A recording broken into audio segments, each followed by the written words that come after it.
মাটিতে মৃত্যু অসুচ হলে কি ভগবানের সেবা পূজা নাম জপ বন্ধ করে দিতে হয়?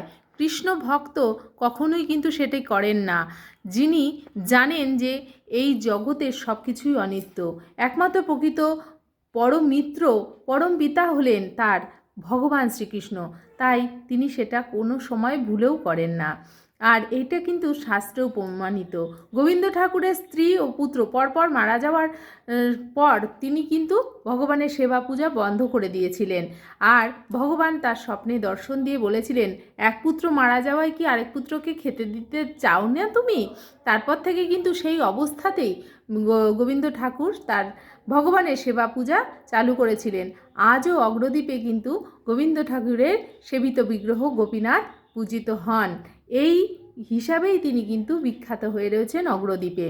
আর আমাদেরও কিন্তু এখান থেকে শিক্ষা নেওয়া উচিত।